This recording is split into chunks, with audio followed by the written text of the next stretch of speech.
Good evening, doctor. Greetings to you. I'm a Hindu. My name is Sandeep. I have a basic question to you, doctor. Basically, I am from the science background, a pharmacy guy. Today, I'm authorized financial consultant. So, today, what I look out there in the market is many religions exist on planet Earth. If human being is the same, if human organs are the same, if the human body system follows the same heartbeats, blood flow, the same blood, the same ears, the same nose, if everything is the same, the creator has to be the same, the supreme power is the same. So if the supreme power is the same, why do so many religions exist on earth today? What is going to be future now onwards? Because if I go as per theoretical books, as per history, before thousands of years, Hinduism existed.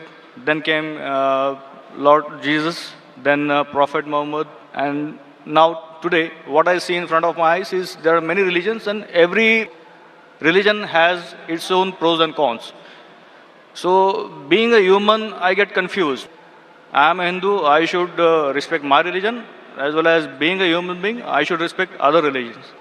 So, what is the final truth, and what is going to the future for centuries ahead? The brother asked a very good question, that there are so many different religions. More than 4,000 years back was Hinduism. Then Jesus Christ, peace be upon him, came 2,000 years back, or Christianity. Then Prophet Muhammad, peace be upon him, came 1,400 years back. Some things are similar, some things are contradicting. There's so much of confusion. God, our creator, is one. Human body is the same. Creator has to be same. So why this confusion? It's a very good question. The reply is given in the Quran in Surah Al-Imran, chapter 3, verse number 19. It says, Inna Dina Indallahil Islam. The only religion acceptable in the sight of God is Islam. That is peace acquired by submitting our will to God. Almighty God only gave one religion to the human beings. As I said earlier, Almighty God has only sent one religion. But He has sent many messengers. When He sent messengers who got messages, by the passage of time, the message got changed. Again a new messenger came. He brought a fresh message. Again the people changed it. Again a new messenger came. It happened for many years, down the ages. But all the messengers brought, the basic message was the same. Almighty God, the last and final message was the Quran. Now you will ask me this question, that why did God reveal the Quran 1400 years back? Why didn't He reveal the Quran directly? Reveal the Quran directly? No confusion. You know, my son, he wants to become a doctor. He tells me, Father, Abba, why do you put me into nursery, then junior KG, senior KG, first standard? Why you put me in school? Directly put me into medical college. I said, son, if you want to be a doctor, first you have to go to nursery, pre-primary, primary school, secondary school, medical college, then you become a doctor. You can't directly enter a medical college because you won't understand. So Allah subhanahu wa ta'ala, who is our creator, He knows very well that human being would not be able to grasp the complete message of the Quran if it was revealed earlier. 1400 years ago, Almighty God, who is our creator, He knows this time, the time has come where human beings can understand the message. So that's the reason previously He sent messages which were there but not complete because human being could not understand, could not grasp. As the message changed, He sent a new message, a new messenger. That's the reason all the messages that came before the Quran, they were meant for a particular group of people and meant to be followed for a particular time period. All the messengers that came before the last and final messenger, Prophet Muhammad sallallahu alaihi wasallam, were only sent for a particular group of people and was meant to be followed till a new message came. Almighty God, He knew 1400 years ago was the time when human beings can understand the final message, the Quran. He revealed it.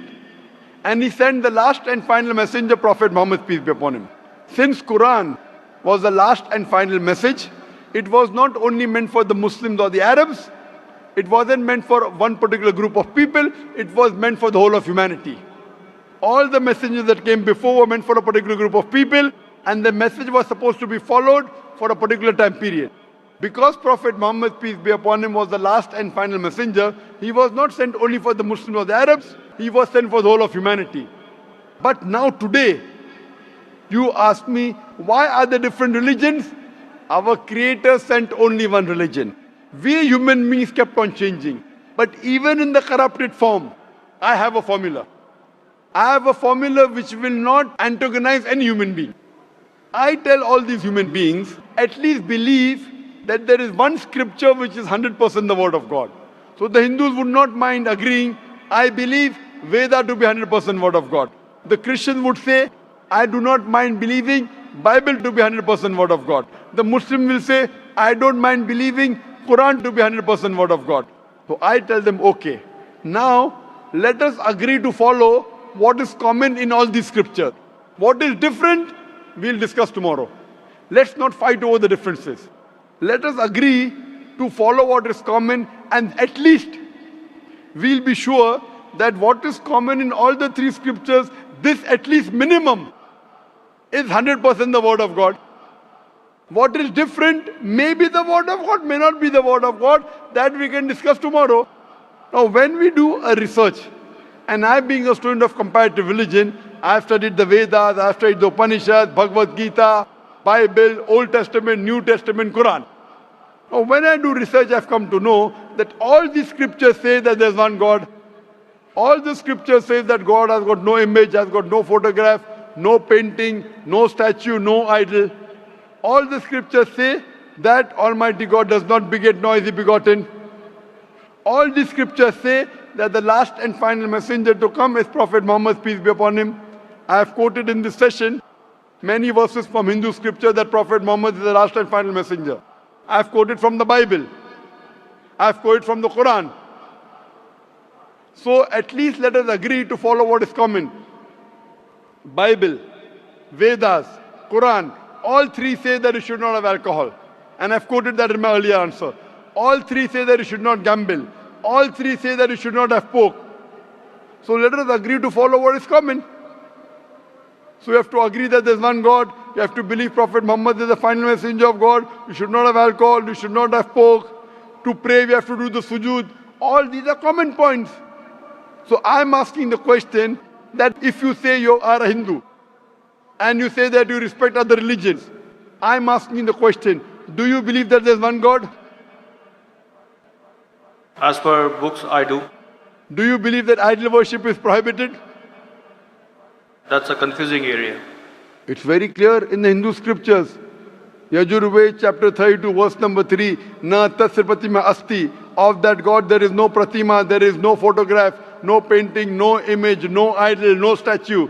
Same thing is repeated in Shveta Upanishad, chapter number 4, verse number 19. Na tasya pratima asti. Of that God there is no pratima, no image, no photograph, no painting, no statue, no idol. What's confusing, brother? I mean, today my knowledge is just like an infant. No, if your knowledge is like infant, when a person of knowledge talks, you should believe it. True. So why don't you believe it then?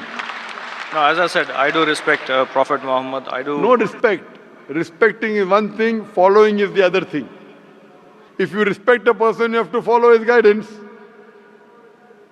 So again, the question goes in the same direction what I was asking to you, that if I am a Hindu, if I believe in Hinduism, but still when I step out of my home, I have to follow my colleagues, the other society members, human beings on the earth. Is it a must? Suppose the other society members start robbing. If your other human beings start robbing, even you start robbing. Brother, if your friends start robbing, will you rob? I will have to defend myself. Will you rob, yes or no? If somebody is robbing me, No, you said that you have to follow the other human beings, other society. If your other friends start robbing other people, will you start robbing? Will you rob others? I don't think so. There is a point in robbing others. Okay, because you know robbing is wrong. So that time you will not follow society. Follow the society when it is right. Do not follow when it's wrong. God has given you grey matter, brain. Correct?